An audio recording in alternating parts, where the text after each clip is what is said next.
Pemirsa, terpusat di halaman Museum Sultan Mahmud Badarudin II Palembang, Dewan Kesenian Palembang kembali menggelar event bertajuk Sepekan Seni yang dimulai dari tanggal 23 hingga 27 Agustus 2022.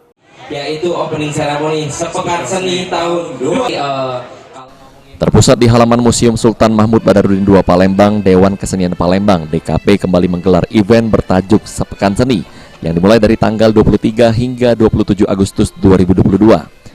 Ketua Dewan Kesenian Palembang Iqbal Rudianto mengatakan, Sepekan Seni merupakan salah satu upaya DKP untuk selalu memperkenalkan dan melestarikan kesenian asli Palembang kepada masyarakat.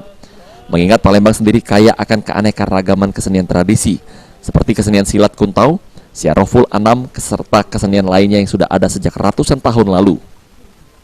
Selain itu, Sepekan Seni juga melibatkan 6 komite di DKP, yakni musik, tari, sastra, film, teater, dan seni rupa. Iqbal berharap dengan digelarnya acara tahunan ini dapat menjadikan kesenian dan kebudayaan asli Palembang tetap eksis dan tidak hilang dari kemajuan zaman.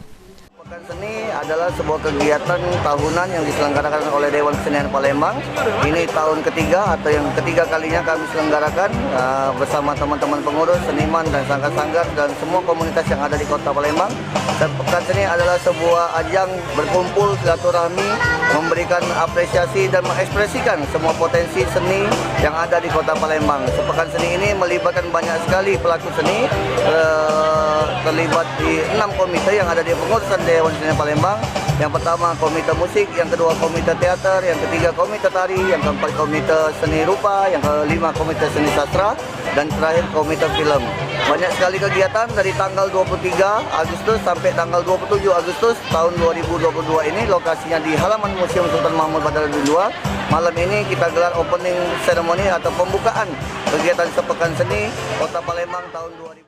Sementara itu, mewakili Wali Kota Palembang, Kepala Dinas Kebudayaan Palembang Agus Rizal mengapresiasi penuh kegiatan para pelaku seni yang selalu konsisten menjaga melestarikan seni dan budaya asli Palembang hingga dikenal tak hanya warga Palembang namun juga kancah nasional hingga internasional. Dengan adanya event seperti ini diharapkan dapat kembali meningkatkan kunjungan wisatawan ke Kota Palembang setelah sempat terdampak karena adanya pandemi. Pemerintah kota kepada pelaku seni yang ada di Kota Palembang ini. Nah, harapan kegiatan-kegiatan yang nanti akan melibatkan pelaku-pelaku seni ini akan kita rangkul melalui wadah namanya Dewan Kesenian Palembang. Jadi Pak Didit sudah bincang dengan kami dan kami menyambut apa yang menjadi keinginan dari kawan-kawan di Dewan Kesenian. Okta Alfarisi, PAL TV.